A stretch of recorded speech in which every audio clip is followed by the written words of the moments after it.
Bonjour tout le monde. Welcome to today's press conference. The ministers have some opening remarks, and then afterwards we'll get to questions. We'll start in the room and then on the Zoom line. With that in mind, Deputy Prime Minister, when you're ready, the floor is yours.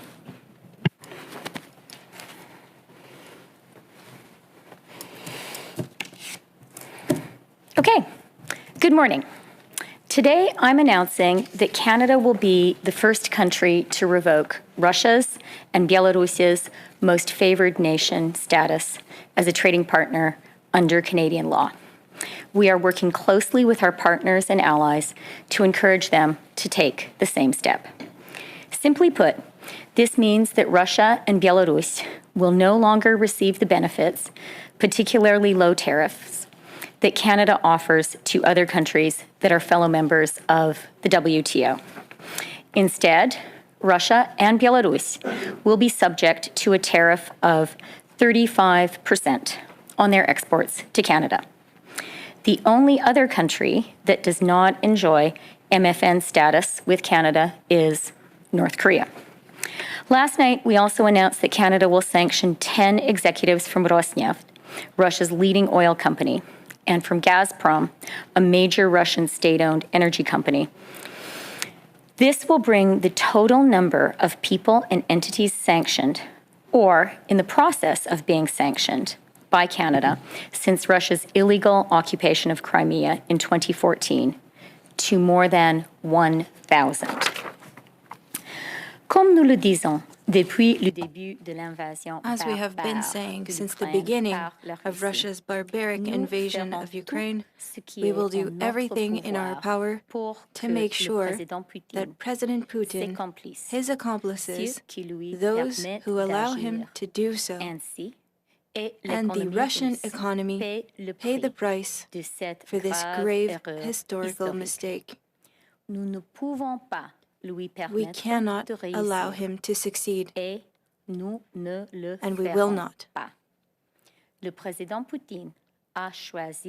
Putin has chosen to invade a sovereign democracy and attack the rules-based international order with a massive blow. The same order that has brought us a period of unprecedented economic prosperity. Members of the Russian financial elite may believe that their close ties to Western boardrooms and yacht clubs will protect them, but they're wrong.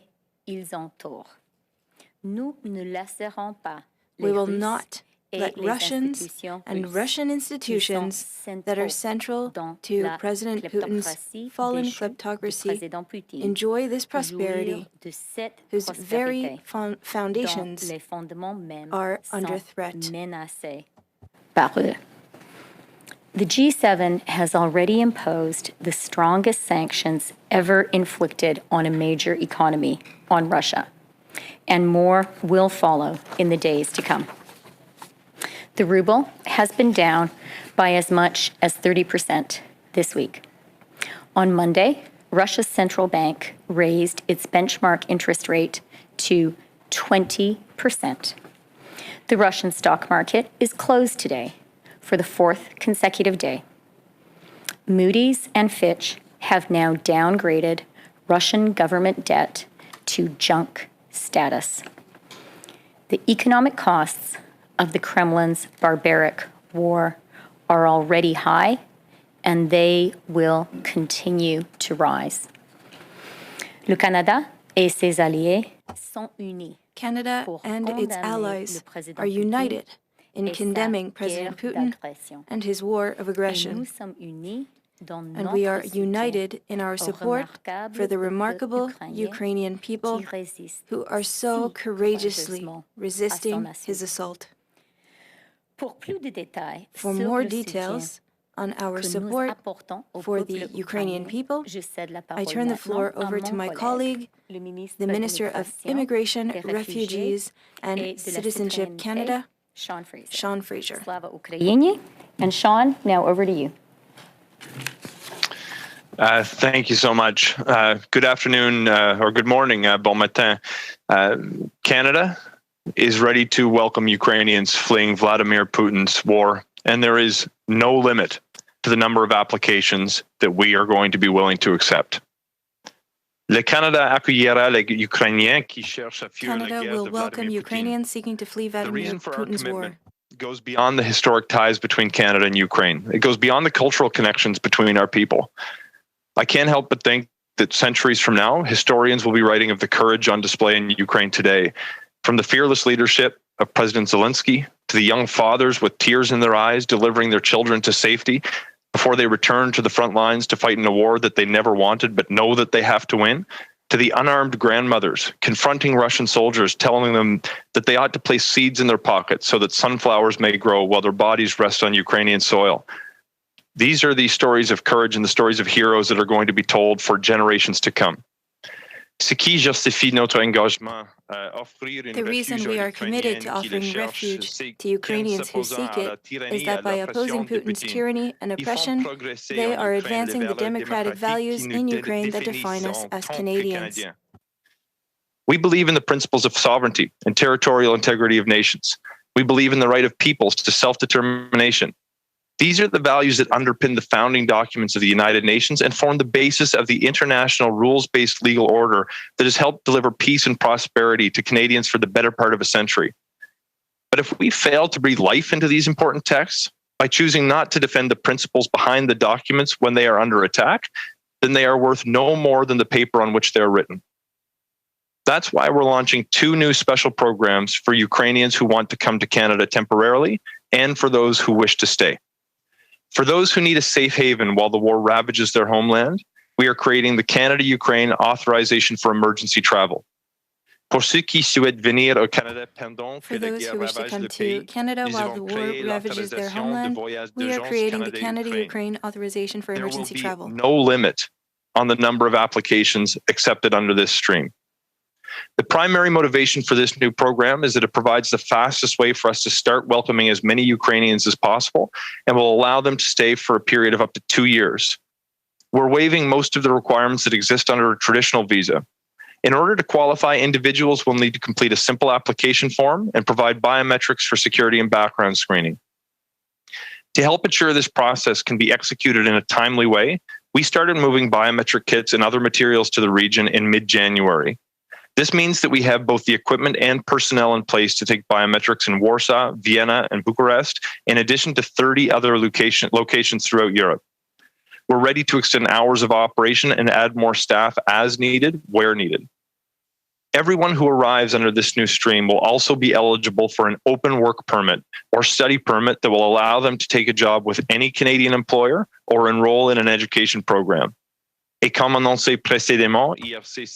as previously announced, IRCC will also issue open work permits to Ukrainian visitors, workers, and students who are currently in Canada and cannot return home. We'll also be waiving application fees to remove the additional financial burden for families.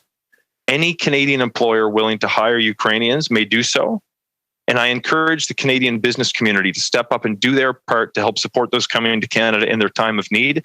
And I want to say thank you to the employers who've already reached out saying that you want to do your part. I've heard from the Ukrainian Canadian community that many fleeing the violence will want to return to their homeland and to their families when the war comes to an end. I've heard that others, particularly those with family in Canada, may wish to stay. That is why we are also introducing an expedited path to permanent residency for Ukrainians seeking to reunite with family members who are already in Canada through a new family sponsorship program. That is why we are also introducing an expedited path to permanent residency for Ukrainians seeking to reunite with their family members who are already in Canada. This program will allow a wider circle of family members to be resettled in Canada compared to traditional family reunification streams. We're going to be working closely with members of the Ukrainian Canadian community and the Ukrainian Canadian Congress in particular to finalize the details of this new program in the coming weeks. More than a month ago, we also moved to implement priority processing for Ukrainians who wish to reunite with family, study, work, or start a new life here in Canada. Et depuis janvier, And since January, IRCC has received over 6,000 Ukrainians in Canada under various programs. We have also launched a dedicated immigration hotline and online application form for Ukraine, available in Canada and abroad, to respond to immigration requests so that applicants can get help more quickly.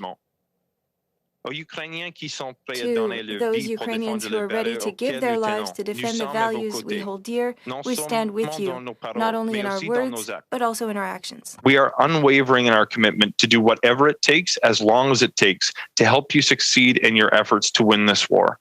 We will provide equipment to help defend your homeland. We will provide financial support to help stabilize your economy. We will impose economic sanctions on your oppressor. And today, we will offer safe haven to your families while you fight on the front lines of a war to defend your freedom from tyranny to the benefit of the entire world. Thank you. Merci tout le monde. Slava Ukraini.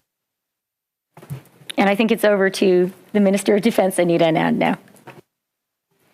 Merci beaucoup, Chrystia. Thank you, Chrystia. Good morning, bonjour tout le monde. It has been just over 1 week since Russia further invaded and brutally attacked Ukraine. 1 week of witnessing the horrific consequences of Putin's unprovoked war on innocent people, and 1 week of unshakable courage for our Ukrainian friends. While Putin's attacks have steadily intensified, so has our military support for Ukraine in coordination with our allies.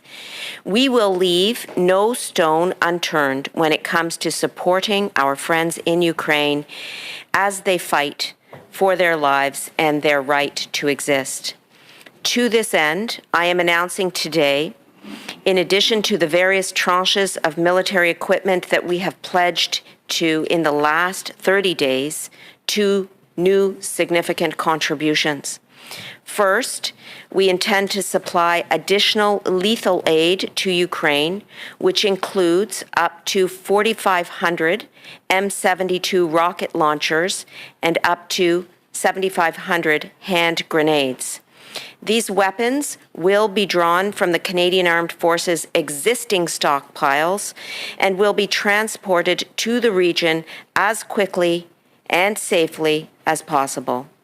Given the nature of the conflict, we are not providing details relating to transit. Second, we will be providing Ukraine with $1 million towards the purchase of high-resolution, modern satellite imagery. This capability will provide Ukraine's military with a strengthened ability to monitor the movement of Russian forces in and around their territory. Nous n'allons rien négliger pour soutenir nos We will amis do ukrainiens everything qui that we se can to battent support pour leur our vie Ukrainian et leur friends who droit are fighting d'exister. for their lives and their Cette right to fin, exist. j'annonce qu'en And plus so des I diverses am tranches announcing d'équipements that militaires que beyond nous nous sommes the engagés military à equipment fournir that à we are l'Ukraine au committed cours to des sending 30 to derniers jours, Ukraine, que and nous which we nous have sent in the remettons en marche in the avec previous 30 deux days, nouvelles we contributions have 2 new importantes. important Premièrement, contributions. Nous Firstly, avons l'intention de we fournir will une aide be létale supplémentaire sending à additional l'Ukraine, lethal aid notamment to jusqu'à Ukraine, 4 up to 500 4,500 et jusqu'à 7 rocket launchers and 500 up to grenades à main. 7,500 hand grenades. Ces armes seront tirées des These stocks weapons existants will des come forces armées from canadiennes existing et stockpiles seront of the Canadian transportées Armed dans la Forces région and will be aussi sent rapidement et to the sûrement region as que quickly possible. and safely as possible. Deuxièmement, nous Secondly, allons fournir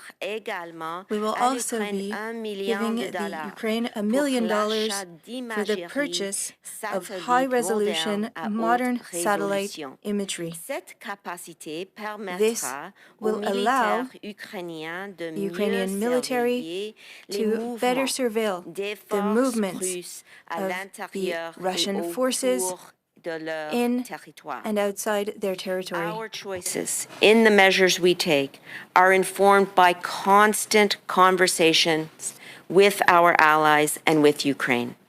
I am in daily contact also with Minister Resnikov, and yesterday I spoke with NATO Secretary General Jens Stoltenberg, and the defense ministers of Denmark, Norway, and Sweden. As we see the horrific impacts of Putin's aggression, we must continue to remember that our allies and partners are united and that we are going to keep adding to the measures to support Ukraine's sovereignty, security, and territorial integrity. La brutalité des impacts que nous voyons sur nos écrans The met tout le brutality monde en colère. of what we're seeing on our screens is angering everyone. A more violent conflict is not what Ukraine, Canada, and the rest of the world want or need. We want peace in the region and the restoration of the world order. That is our goal, and that is the goal of our partners and allies. Only Putin knows what Putin will do, and it is our job to do everything we can to protect as many lives as possible together with our NATO allies. As the Minister of National Defense, my commitment, our government's commitment, is to continue to do exactly that in the hours, days, and weeks to come. Slava Ukraini. Thank you. Merci beaucoup, Miigwech. Okay, we're going to get started with questions in the room. One question, one follow. Rachel? Hi, Ministers. Rachel Haynes from CTV National News. My question is for Minister Freeland about the sanctions. You talked about how the G7 has already issued some of the strongest sanctions and that there are more to come. However, other G7 allies have come under fire for not doing enough to sanction individuals like Boris Johnson in the UK. Are you noticing any type of impact that these sanctions are actually having on Vladimir Putin's behavior? As we're seeing, there has been a bombardment of all these cities, hospitals, and increased shelling in Kyiv. Are these sanctions actually having an impact? The sanctions are absolutely having an impact, and that's why I outlined in my remarks the very significant impact our measures are having directly on the Russian economy. So, ruble down 30%, interest rates up to 20%, Fitch and Moody's downgrading Russian debt to junk. The stock exchange closed for the fourth day in a row. This is a significant and direct impact, which is already being felt by every single person in Russia. And that's a really big deal because let's remember the toughest measures only came into force on Monday morning. When it comes to the individuals, the oligarchs and the people in Putin's inner circle who are being sanctioned, this is definitely having an impact as well. These are people who have tried to have it both ways for a long time. They're people who have been hangers-on of Vladimir Putin, his sycophants, his enablers, as he has become more and more of a threat to the world. But at the same time, they have enjoyed a pretty fabulous lifestyle in the West with yachts and mansions and having their kids at the fanciest universities and private schools. And what we've done with these measures, much more forcefully than the Russian elite anticipated, is we have said, you know what? You have to pick sides. And I can tell you it is having an impact. And one concrete way that we are seeing that impact is some of the oligarchs are starting to speak out. If that's what they're saying in public, imagine what conversations are happening within the Kremlin and inside Russia. And that's exactly what needs to happen. And, I do want the Russian leadership to understand, Russian oligarchs to understand, we're going to keep on going. There is a tremendous willingness among the world's democracies to just continue ratcheting up the pressure. And as I hope the Russian leadership has seen, we are being very creative. We are using tools which no one would even have imagined deploying just a week ago, and there's more to come. what kind of conversations have you been having with your allies? Or I'm sure you probably won't go into specifics in public. Probably not. You normally tell us you don't like to tell us your negotiations in public. But in terms of the UK specifically, where there have been calls for them to do more, have you had any direct conversations with your counterparts in the UK about doing more? 100%. Yeah, I am in close touch with Chancellor Rishi Sunak. I spoke to him over the weekend. He and I text each other several times a day. And of course, he and I were both at the G7 finance ministers meeting early on Tuesday morning. And we had a quick follow-up phone call, the two of us afterwards, to talk about follow-on actions. I really believe, and I think we see this in the actions, that all of our G7 partners are extremely resolute and determined to continue ratcheting up the pressure. There is a real unity of will, unity of commitment. And that's a good thing. It's necessary. Bonjour, Raymond Filion de TVA. Madame Freeland, lorsqu'on Raymond parle Filion from de TVA. tarifs qui Ms. vont Freeland, when we're atteindre talking about 35% tariffs of up to 35% on Russian imports, will that have an impact on prices that Canadians pay for certain goods? Would it be penalizing Canadians? Answer. To tell you the truth, the impact to Canadians and Canada will be minimum. Le Canada a fait une chose que je crois était intelligente après l'invasion de la Crimée. Smart move On a after the commencé invasion après of l'invasion de la Crimea. Crimée en imposant les sanctions We graves started contre la Russie. imposing serious sanctions against Russia. Notre gouvernement, la politique quand j'étais la ministre Our government du put commerce in place a international policy était while I was de Minister ne pas for Foreign encourager Affairs was les to compagnies not canadiennes encourage Canadian companies, d'être foreign trade actives rather, en Russie. was to Et tell Canadian c'était companies to une not be politique active in intentionnelle Russia. Parce que j'ai It pensé, was notre gouvernement a pensé que decisive move because on our verra government du and plus I du président Poutine thought et que ce sera that un we would risque be économique putting pour pressure le on Canada Russia. It would et be pour an les economic compagnies risk canadiennes for Canada d'avoir and des Canadian liens companies plus to proches avec la have Russie. closer ties Alors, with Russia.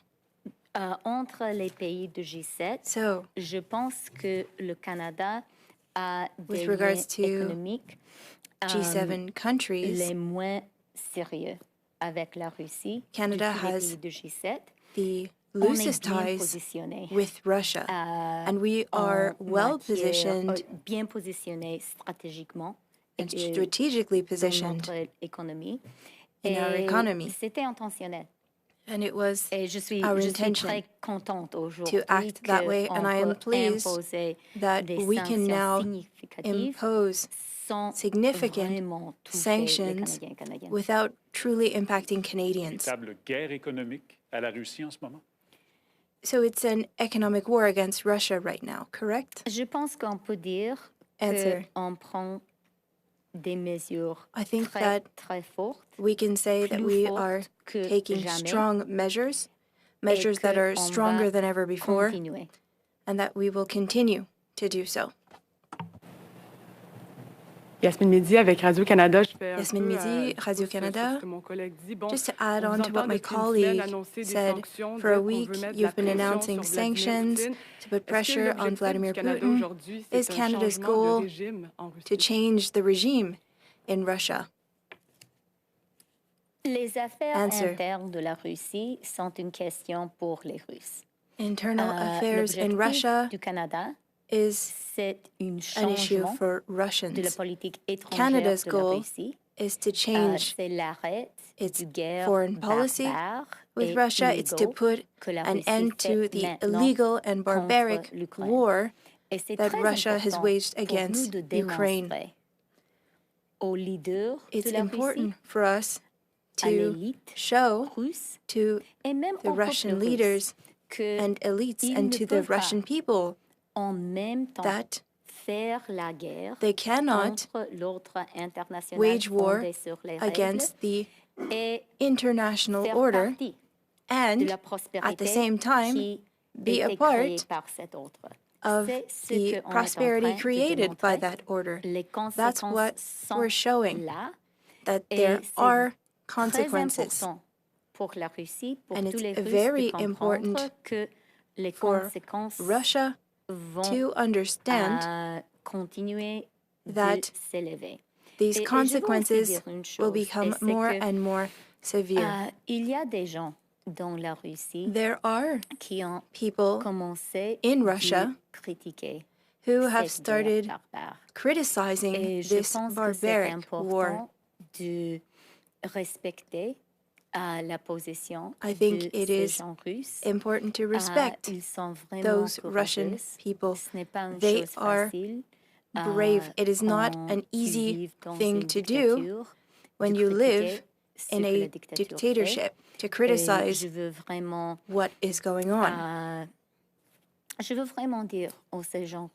And I would like to say to those courageous Russian people, to those moral Russian people, that we are thankful for what they're doing, and it is very important. A follow-up question. On immigration, you have announced 2 programs today, but you've not announced removing visas completely for Ukrainians. Can you tell us why? Is it a security risk? Answer. I will answer quickly, and then I will give the floor to the Minister of Immigration. I would like to say that I know that Canadians want to welcome Ukrainians. I know that because it's impossible for me to read my emails. People know that I have Ukrainian heritage, and everyone that I know has sent me an email saying that I have space in my home to welcome 10 Ukrainians. I have enough space for 20 Ukrainians. My company would love to give jobs to Ukrainians. There's a strong Canadian support, and it's amazing. We are a great country. And I was very encouraged to see Canada's response, Canadians' response. What the Minister of Immigration announced today will allow Canada to efficiently and quickly welcome a lot of Ukrainians. That is what Canadians want, and that's what our government is going to help do. But with that said, I will give the floor to Sean. Merci pour la question. Thank you for your question. Nous avons mis en place un We processus implemented a simplified process that will help us welcome the Ukrainians that are fleeing the war, and we will welcome them safely. In English, look, let me first build upon the comments that Minister Freeland just shared. The first reaction was when my phone was blown up. I saw a text from my mom. Mom said she'd take 6. There are thousands of communities filled with moms like that, filled with businesses, filled with organizations that want to help.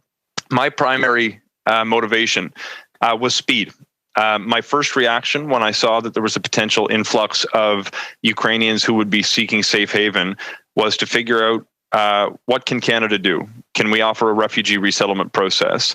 When I dug in on that, I very quickly realized that it would take potentially years to settle people as refugees. And I was hearing from the Ukrainian community that people wanted to come potentially temporarily, not as refugees. My second reaction was to look at a visa waiver.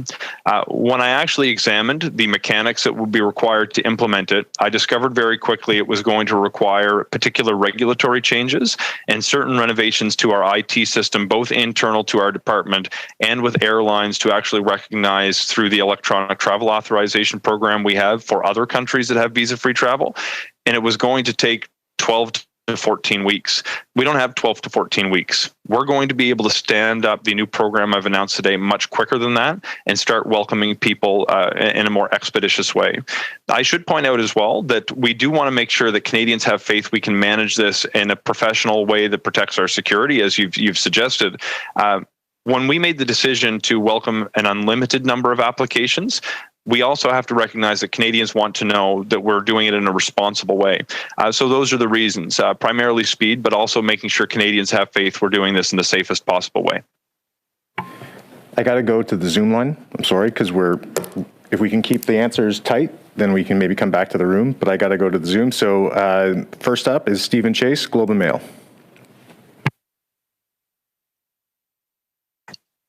Hi, Steve Chase here, Globe and Mail. I just want to follow up on my colleague's question. Why didn't you, the main feature of a visa application that I'm interested in is that it requires a security check.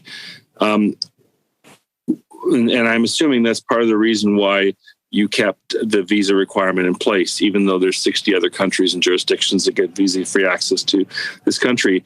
Who are you worried about getting to this country if there was no security check? That is, are you worried about certain, people who may be misrepresenting themselves and using visa-free access to get to Canada if you were to drop that visa requirement?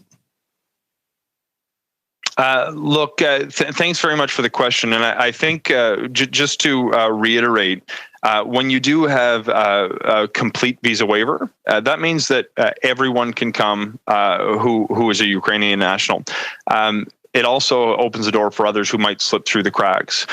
We've heard concerns about certain individuals, such as those who've supported and fought against the Ukrainian army in Putin's war for the past 8 years in the Donbass, as well as those who are currently working against Ukraine and assisting Russian troops. By having the biometric analysis, we're going to be able to screen out those, as is the case with all of our Five Eyes intelligence partners. But we've been prepared to deal with this, and we started moving additional biometric kits into the region more than a month ago to make sure that we have the capacity to do this. I anticipate that we're going to be able to process people in large numbers in a very expeditious way and still protect against that security risk of the people who've actually been fighting against Ukrainians for the past 8 years. And I will just relinquish my follow-up so you can go on. Okay, next up is Boris Prou, Le Devoir. Bonjour, ma question s'adresse aussi au My ministre question Fraser. is also for Minister Fraser. Mes collègues. Je voulais savoir, I would like to know, m'expliquer exactement could you ce qui va changer dans le exactly processus? what Je will comprends change in the qu'un process. visa va toujours être nécessaire, If I mais qu'il y aura understand, there peut-être will moins de be a documentation à visa, but fournir. perhaps Pouvez-vous less préciser ça? documentation to give. Can you offer specifics, please? Oui, merci pour la question. And just pour Answer, éviter yes. si je Thank you pose for ma the réponse question, and I will answer in English. Just because I want to get the details accurately. So there's essentially two things in the process that'll be required. One, a simple application form, and two, biometrics. Normally, there would be additional documents that would be required, and we've tried to pull a program off the shelf similar to our temporary visa program and erode as many of the administrative barriers as possible so we can make it easier to get into the program and make it quicker to process. In addition, people will be eligible for an open work permit when they arrive. There will be no requirement for a labor market impact assessment. There will be no consideration of NOP codes. There will be no consideration of language requirements. You'll be able to work and study as part of this program after you arrive too. So we've essentially tried to look at our programs that allow people to travel to Canada and allow them to work, and paired off as many administrative barriers as possible. So you just need to submit the application form and then submit your biometrics, and then we can deal with other elements after you're in Canada to the extent it may be necessary. Merci. En suivi, est-ce que des Thank you, and demandes for a sous cette follow-up forme question. accélérée seront acceptées à partir d'aujourd'hui? And will Et combien le form sent in, ministère new form sent in as of today be accepted? Quel As nombre of today, d'Ukrainiens and how many devraient participer à ça ou Ukrainians faire des demandes selon le ministère? will be able to send in a request according to your department? I'll answer your questions in reverse order. So first, there is no limit to the number of applications that we are willing to accept.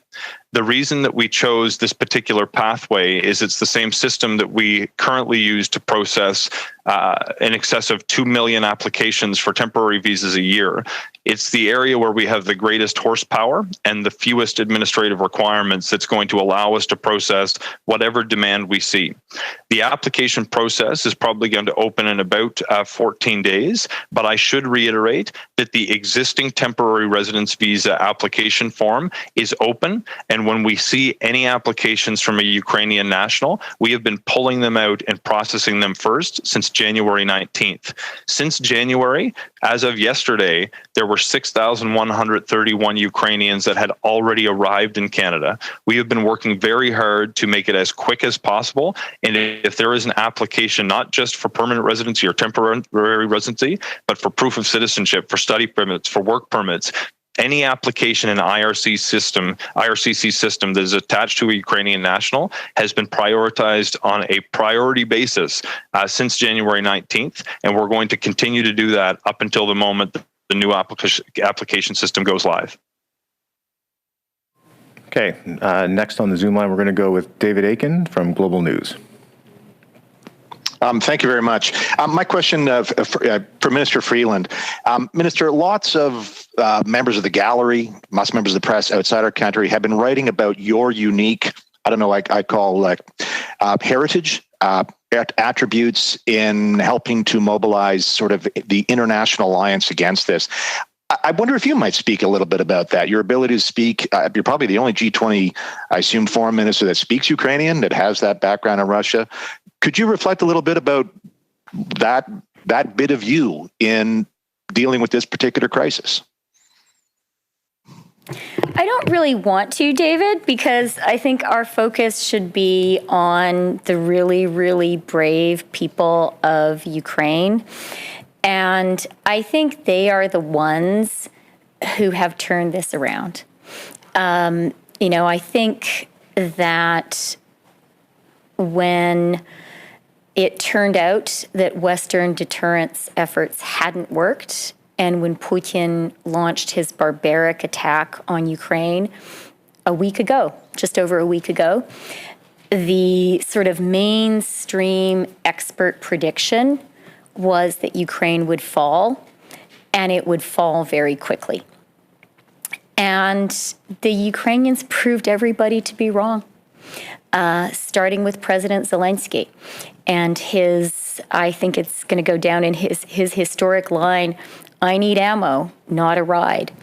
And what we are seeing across Ukraine is a very, very determined people who have decided they're willing to fight and die for democracy and for freedom. And I think that incredibly brave, incredibly spirited resistance has inspired the West. I think the Ukrainians are the leaders now. And, I think you could say maybe the Western democracies, maybe we were kind of losing our mojo. We were getting a little bit cynical about whether democracy really works. We were getting a little bit cynical about whether regular people really care about democracy and freedom. I think maybe we were getting a little bit cynical about the ability of democracies to act together quickly and in a united way. And I think Putin was counting on that. I think Putin and Russian disinformation actually for years now has been trying to make us in the West cynical about democracy. And I think he thought his campaign had been working. And I think maybe some of us thought that too. And I think, and I speak for myself, but I've heard this from many leaders of other Western countries and non-Western countries too. The Kenyan UN ambassador made a remarkable statement. And I've heard it from lots of Canadians. I think seeing the Ukrainians stand up and say, we may be smaller than you, you may have a fierce army that is bigger than ours, but we will not submit. I think that that is what has been transformative. And I'm very proud of them. I'm very inspired by the people of Ukraine. And I think the whole world is. Thanks for that. Maybe a quick follow-up. I wonder if you could speak to what I'll call the arc of international enthusiasm to apply sanctions. We saw it was a little slower maybe to get everybody with the SWIFT, some of the banking actions. Today you've announced revoking most-favoured-nation status by Canada. Would you expect our international partners to be enthusiastic about implying that? Yeah. David, one of my favorite lines in literature is Ernest Hemingway's line about someone going broke. And he talks about how it happens gradually, then all of a sudden. And I think in human affairs, certainly in geopolitics and in domestic politics, you sometimes reach a tipping point. And when you reach that tipping point, things that were previously impossible become possible. I personally observed that tipping point when I was young as a reporter covering the collapse of the Soviet Union in Ukraine and then in Russia. And, for someone who grew up in like a super stable Canada, hard to imagine a more stable, some people might even say more boring country than ours. I consider that a compliment. It's very good to live in a stable, sometimes boring country. Sort of seeing that incredibly swift transformation and seeing how every day what had been considered impossible the day before suddenly became possible. I remember that experience very clearly, and the past week has reminded me of that. I have seen, when it comes to the sanctions, the economic measures, we talked about a lot of stuff leading up to Putin's invasion. And, I would say the base assumption was we're going to try deterrence. But if deterrence doesn't work, if we don't persuade Putin not to do this, then, Ukraine is probably lost. I think that was the basic assumption. And what's happened now is everyone is up for everything. And I think it's because the Ukrainians have given us all hope that they might actually hang in there. And so seeing them fight so bravely makes the rest of us think, gee, the least we can do is use the strongest possible economic tools we have, is have our Minister of Defense and her colleagues supply all of the weapons that Ukrainians need, and have Sean and his colleagues take care of the Ukrainians who have to flee Ukraine. So I do think, David, I think there has been a transformation. It's an entirely different atmosphere. Instead of countries talking about reasons that something is too hard to do, there is now a real creativity in the meetings. And people are kind of saying, hey, what about this? And then someone will say, what about that? And I think that you are seeing that in this sort of constant introduction of new measures. So Canada definitely is playing a role there. I would say other countries have recognized that we have a certain Ukraine and Russia expertise. And so we're definitely part of the brainstorming. And, watch this space. There's a lot more to come. And maybe the final thing I'll say is it's not just about government leaders at this point. The other thing that has happened, which I really welcome and encourage, is we are seeing a lot of companies stepping up and saying, I just don't want to do business with Russia anymore. And I think that's great as well. Okay, we got time for one more. I'm going to come back to the room. So sorry to everybody on the Zoom line, but I'm going to come back to the room. David, you're going to get the last question here, CBC.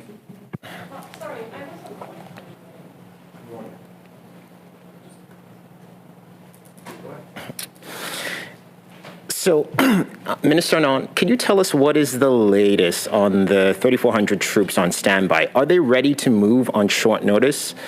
And why not move them now as suggested?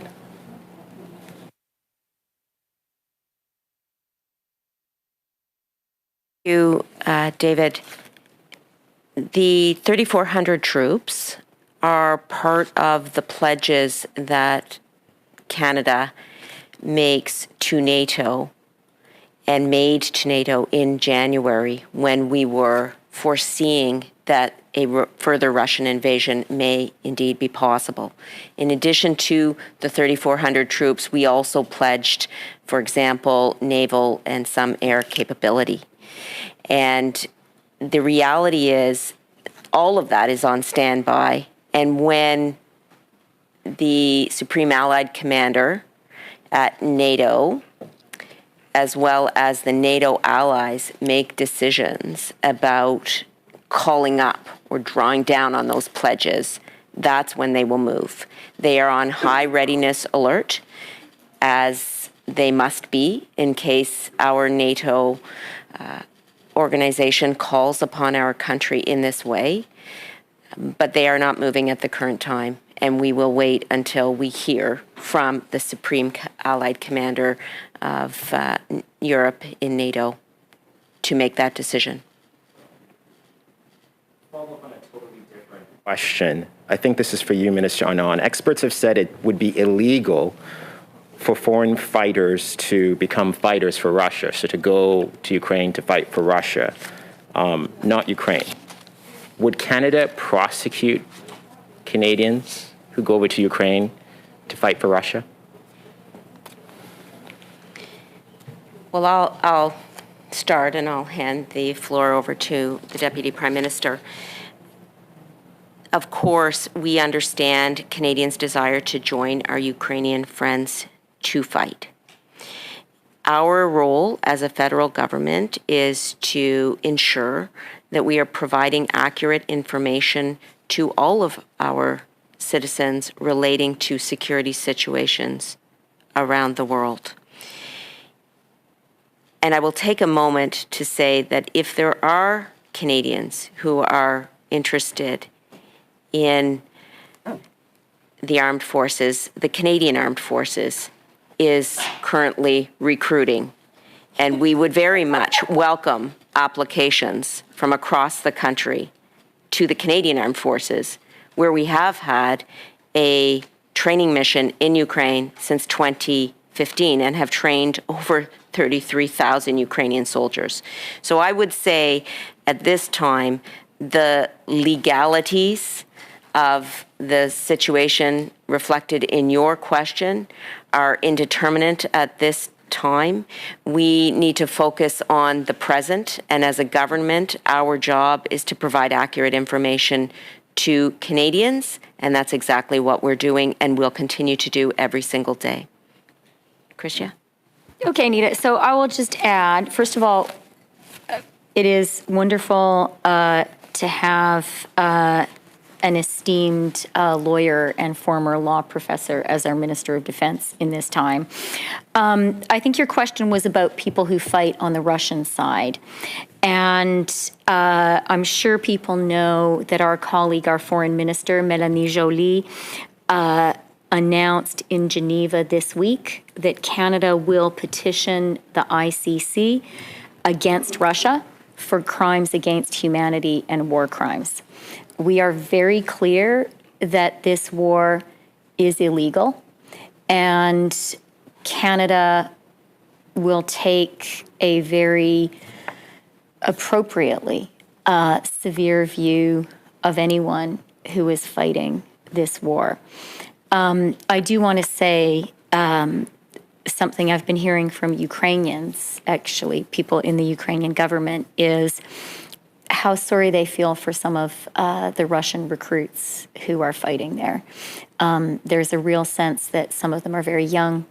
Some of them didn't even know that they were, apparently, didn't know they were going into a war, didn't even know that they would be fighting in Ukraine. And I feel so sorry for them. They've really been sent into a meat grinder to support one man's, barbaric effort to undermine democracy. I feel sorry for their families. That's not the case for the architects of this war. that's not the case for people who make a voluntary choice to aid and abet this war.